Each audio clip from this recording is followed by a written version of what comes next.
With a population of just under 2,000, the small village of Watkins Glen, New York is usually known year-round for its calm and beautiful presence, a slower version of life surrounded by the beautiful Seneca Lake, and with fall arriving, it will be showered with the alluring views of autumn leaves. But once a year, this small village becomes electrified with the earth-shattering roar of NASCAR drivers thundering around the fast and action-packed 2.45-mile road course known as Watkins Glen International. But this time around, the stakes are higher. For the first time in its history, it is part of the NASCAR playoffs. And with last week's race at Atlanta shaking things up, the time has come to see how the round of 16 continues to develop with 2 races to go before 4 drivers' dreams of a championship are dashed. Welcome to MDK RaceDay and the second race of the round of 16 in the 2024 NASCAR playoffs, live from Watkins Glen International for the running of the Go Bowling at the Glen. It is beautiful but hot here in Watkins Glen, New York. Temperature going to be in the mid 80s, but look at that, 2% chance of rain. It's going to be sunny all day with 6-mile-an-hour wind speed in south-southeast through the racetrack and a 50% humidity throughout the day. Welcome everyone to another episode of MDK RaceDay. My name is Jet. Hope you're having a wonderful Sunday as we get ready for the second race of the NASCAR playoffs for the first time ever here at Watkins Glen International. Let's not waste any time with it and jump right into what the playoff standings look like following last week's dramatic race at Atlanta.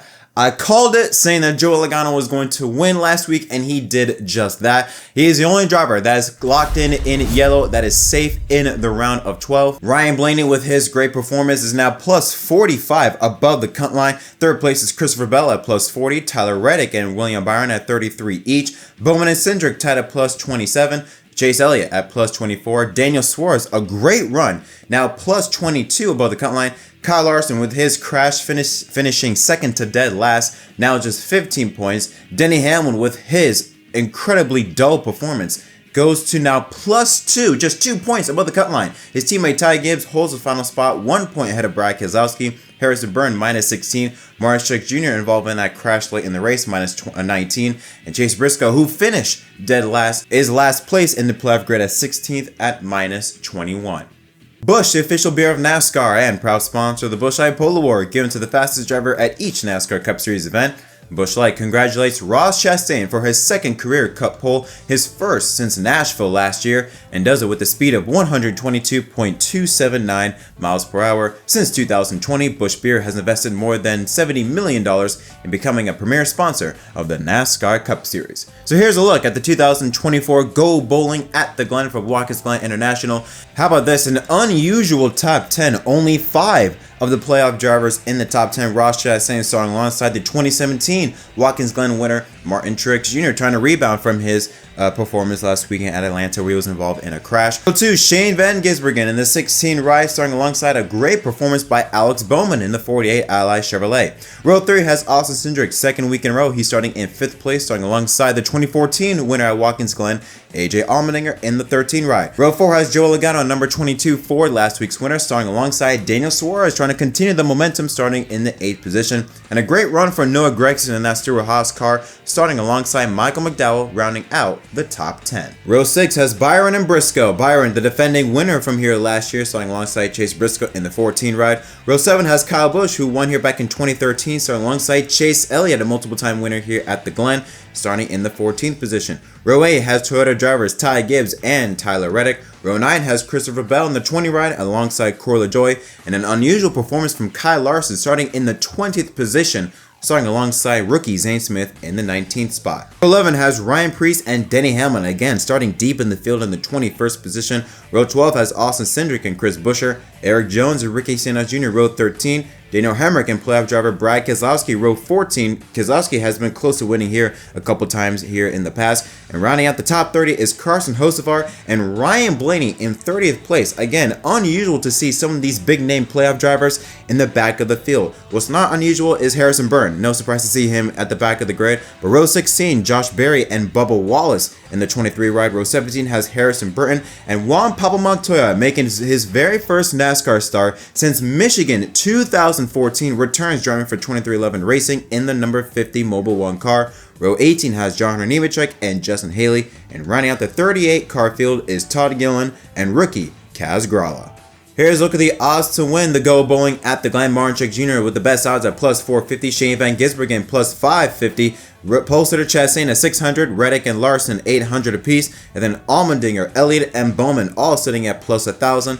Byron and Cindric both sitting at plus 1,200. Gibbs and McDowell plus 1,400. Logano at 1,600. Daniel Suarez, he could surprise a lot of drivers. Great underdog odds at plus 2,200. Christopher Bell at plus 2,500. And then Busch and Hamlin plus 4,000, as well as Chris Buescher. Chase Briscoe at plus 6,500. And for a long shot, Noah Gragson, who's starting in 9th place, he's sitting at plus 7,000 odds.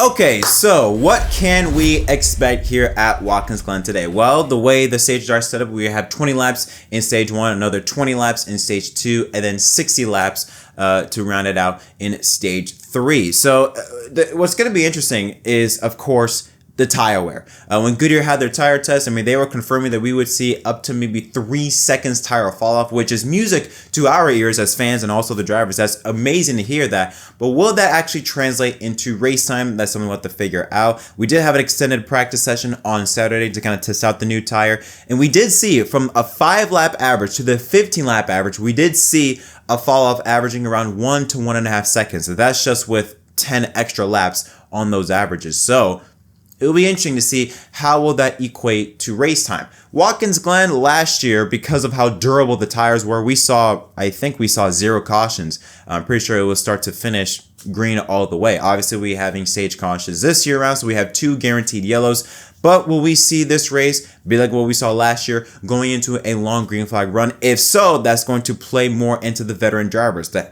Denny Hamlin, Tyler Reddick, Hendrick Jr., drivers like that know how to be able to handle tires for a long period of time. If we could see what we saw yesterday at the Xfinity race, where all hell breaks loose, we could see some surprise drivers, make the way into having a better position, staying up for the final playoffs race in the round of 16 next weekend at Bristol. Or, we could see some big names fall below the cut line into the final race, depending on how this race shakes out. But one thing, though, that will remain a big topic is a team of this shirt that I'm wearing, Hendrick Motorsports. They have owned Watkins Glen International. They have won every single Watkins Glen race since 2018. 2018, 2019 was Chase Elliott. 2021 and 22 was Kyle Larson. And last year was William Byron. And not to mention all the road course races we've driven this year, COTA, Sonoma, and Chicago, have all been won by Hendrick drivers. William Byron, Kyle Larson, and Alex Bowman respectively. So if you want to judge by past history, not only this season on road courses, but also at Watkins Glen as a whole, you got to look at Hendrick Motorsports as the favorite to beat, right? Well, that's where I would kind of hold our breath a little bit. Again, Alex Bowman being the highest driver in 4th place, but you look at the other playoff drivers, William Byron starting in 11th, Kyle Larson starting in 20th. I mean, that is unusual to see Hendrick Motorsports this far off. I mean, Chase Elliott starting in 14th position. Unusual to see them this low in the starting grid. How will that translate to race time, though, will be interesting to see. But I look at more the Toyota drivers and other Chevrolet drivers. I look at, of course, Shane Van Gisbergen. I got to look at him. You have to look at him as a potential favorite. Also, his teammate, AJ Allmendinger, showing some speed this weekend. Those 2 drivers, for sure, will be factors. I look at the Toyota drivers, like I mentioned, Hendrick Jr. If it goes to a long green flag run, I definitely could see this race playing into Truex's hands. A race that's about tire conservation definitely plays into his wheelhouse. I could also look at Michael McDowell, won at the Indy road course last year. We know how good he is on the road courses, starting in the 10th position.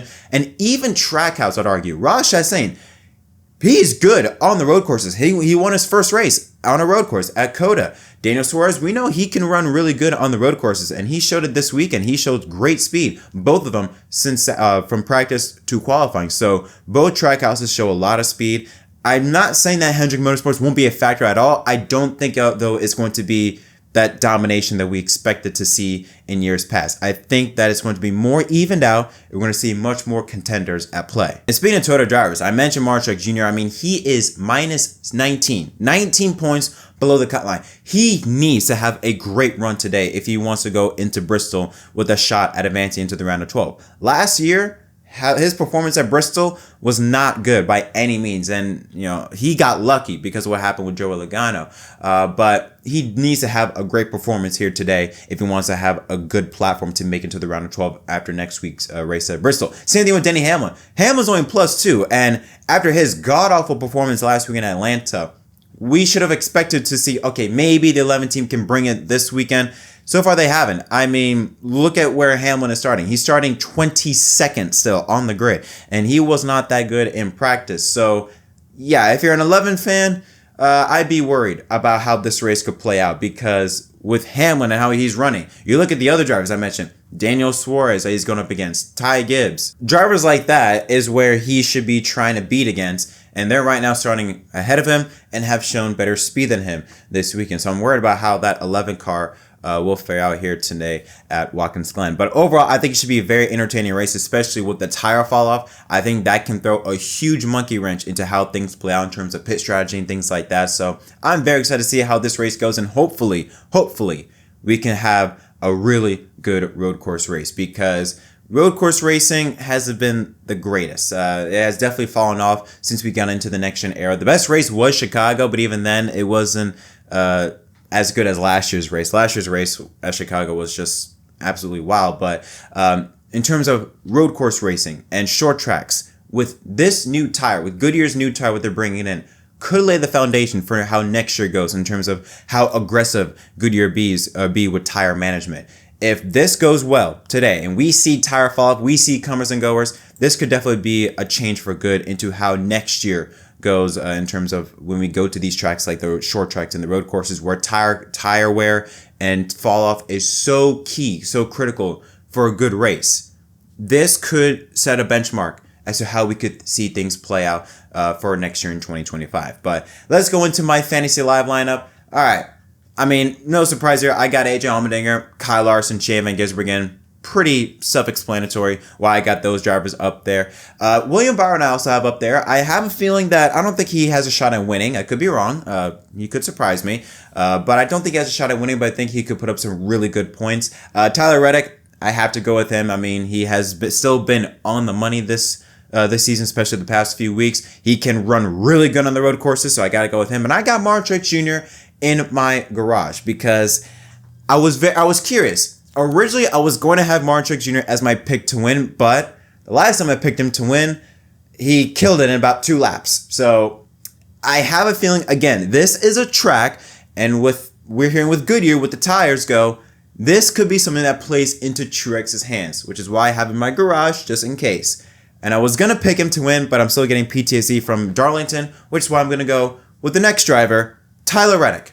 Yes, I have Tyler Reddick winning today here at Watkins Glen. Again, he's really good on the road courses. He was fastest in practice on the single lap average. He was fastest in the single lap speed, but was also really good at both the 5, 10, and 15 lap averages. Was also really strong there, which is key because good on the short run, and also at least 15 laps, it looks like he's also really good on the long runs. I know that's not enough to judge off of, but still, to be good all around, that's a really good sign. Now, yes, he is starting in 16th place, but I do feel like that this 45 team set this car up for race time, set it up for the long run, because I do think that Watkins Glen, today's race, is going to be one where we're going to see long green flag runs, where tire wear is going to be critical, tire management is going to be very key if you want to keep and improve your position. I feel like that 45 team be right there in the mix, and I feel like he's going to have a shot and go on to win at Watkins Glen and advance into the round of 12. But those are my thoughts. What are your thoughts on what could happen in today's race? Let me know in the comment section down below. As always, don't forget to leave a like and subscribe for more content. Make sure to check back here about a couple hours after the race for MDK Racing Victory Stop, recapping everything that happened at Watkins Glen.